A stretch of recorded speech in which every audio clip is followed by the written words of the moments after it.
السلام علیکم ورحمۃ اللہ وبرکاتہ۔ اعوذ باللہ من الشیطان الرجیم، بسم اللہ الرحمن الرحیم۔ یا ایھا الذین آمنوا اطیعوا اللہ واطیعوا الرسول ولا تبطلوا اعمالکم۔ اللہ تبارک و تعالی نے ارشاد فرمایا ہے،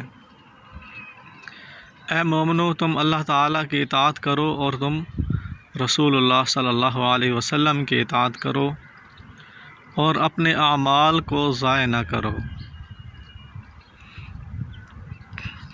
آج میرا موضوع ہے حدیث، اس کا تعارف اور اس کی اہمیت کو بیان کرنا۔ اصل میں جو قرآن مجید میں لفظ حدیث آیا ہے اس سے مراد حدیث رسول نہیں ہے، بلکہ وہ لغوی اعتبار سے یعنی معنی آیا ہے۔ تو قرآن مجید میں جو ہے حدیث کے بارے میں یہ ہے کہ نبی کریم صلی اللہ علیہ وسلم کی اطاعت کی جائے، نبی کریم صلی اللہ علیہ وسلم کی اتباع اور اطاعت کی جائے۔ اللہ تبارک و تعالی نے ارشاد فرمایا، قل ان کنتم تحبون اللہ فاتبعونی یحببکم اللہ ویغفر لکم ذنوبکم۔ بات غور سے سنیے گا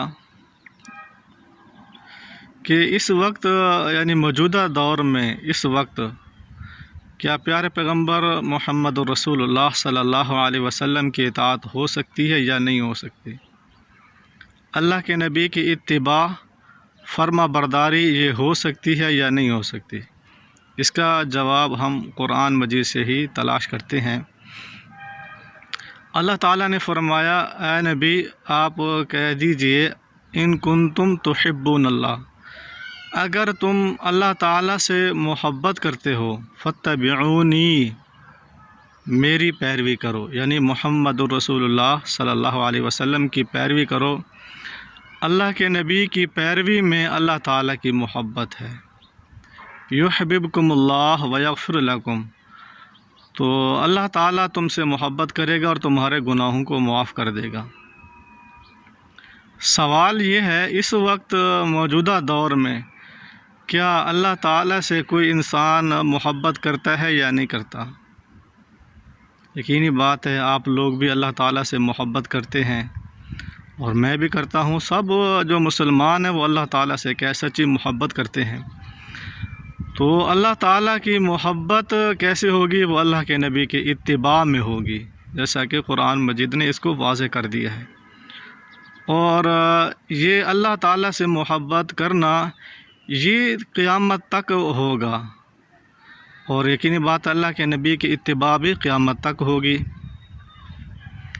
کیونکہ اگر ہم یہ دعویٰ کرتے ہیں کہ ہم اللہ تعالیٰ سے محبت کرتے ہیں تو اللہ تعالیٰ نے فرمایا میری محبت تمہیں تب حاصل ہوگی جب تم اللہ کے نبی کی پیروی کرو گے۔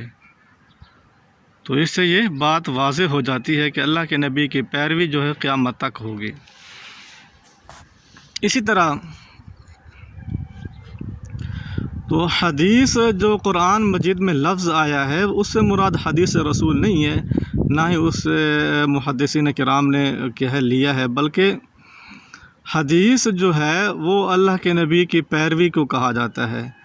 آپ صلی اللہ علیہ وسلم کے قول کو، عمل کو، آپ صلی اللہ علیہ وسلم نے جو تقریر کی ہو، تقریر کو، اس کو حدیث کہا جاتا ہے۔ یعنی کسی صحابی نے کوئی عمل کیا ہو، اللہ کے نبی نے اس کو برقرار رکھا ہو، اس کو کیا ہے حدیث رسول کہا جاتا ہے۔ تو اس کی یہ وضاحت ہے۔ لفظ جو حدیث قرآن مجید میں آیا ہے وہ مختلف معنی میں آیا ہے، اس سے مراد یہ حدیث جو اصطلاحی معنی ہے جو محدثین کرام نے بیان کیا ہے وہ مراد قرآن مجید میں نہیں ہے۔ قرآن مجید میں جو ہے وہ اللہ کے نبی کی اتباع کا حکم ہے۔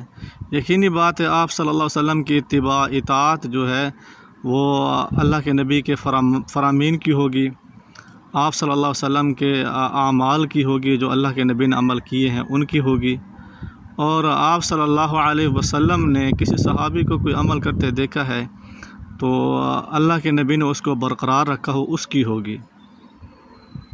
اسی طرح حدیث جو ہے یہ قرآن مجید کی شرح بھی کرتی ہے۔ اس کا یہ مطلب نہیں ہے کہ نعوذ باللہ قرآن مجید بذات خود واضح نہیں ہے، یقینی بات ہے قرآن مجید میں بعض جگہ اجمال ہے، مجمل ہے، اس کی وضاحت نہیں ہے۔ بعض احکامات ایسے ہیں جو مجمل ہیں، اس کی وضاحت نہیں ہے، اس کی وضاحت حدیث کرے گی۔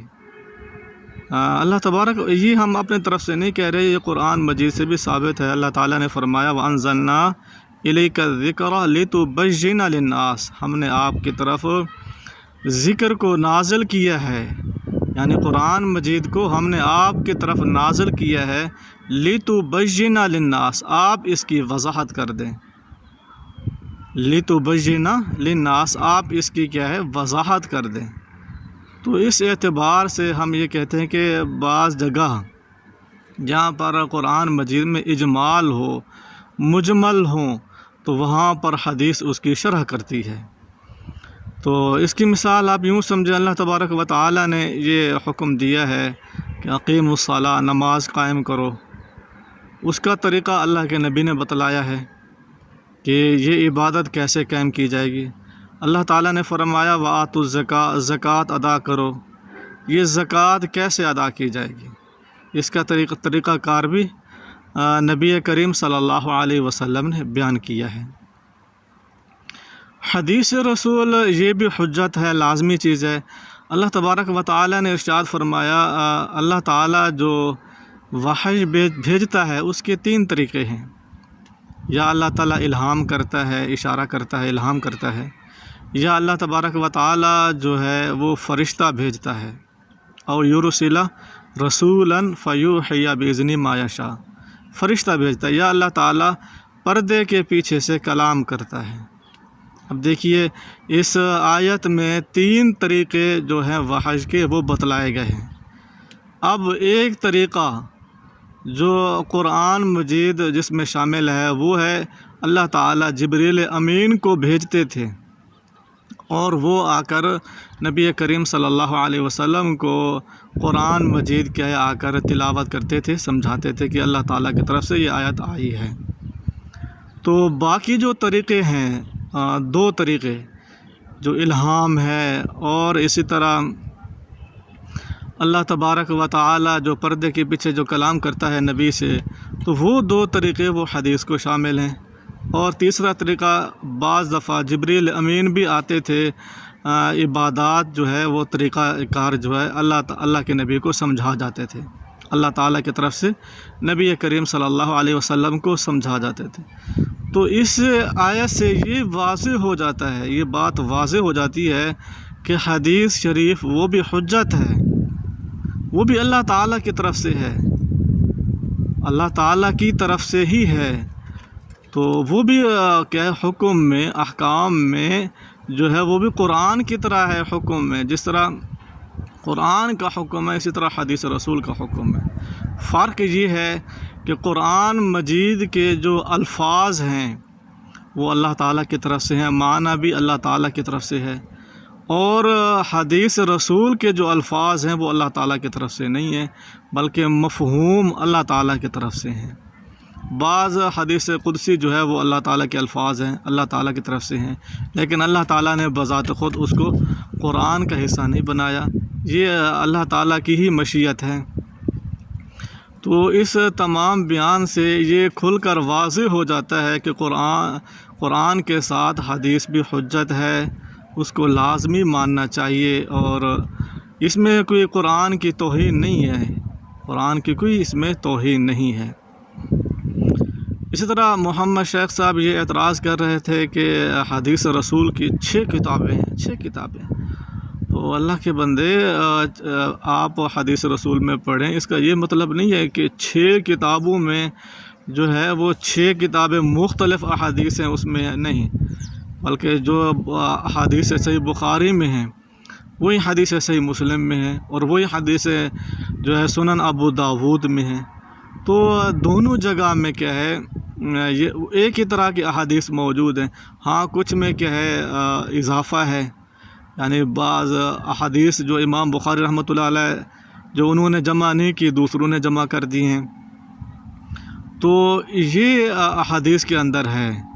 تو اسی طرح وہ احادیث بذات خود انہوں نے نہیں لکھی، بلکہ حدیث رسول جو ہے صحابہ کرام رضوان اللہ علیہم اجمعین سے لکھی چلی آ رہی ہیں، انہوں نے تحریر کی تھیں، اس کے بعد پھر تابعین نے تحریر کی، اور صحابہ کرام رضوان اللہ علیہم اجمعین نے اللہ کے نبی کے اقوال کو یاد کیا، آپ صلی اللہ علیہ وسلم کے اعمال کو یاد کیا، اور وہ آگے انہوں نے منتقل کر دیا، دین کو آگے پہنچا دیا۔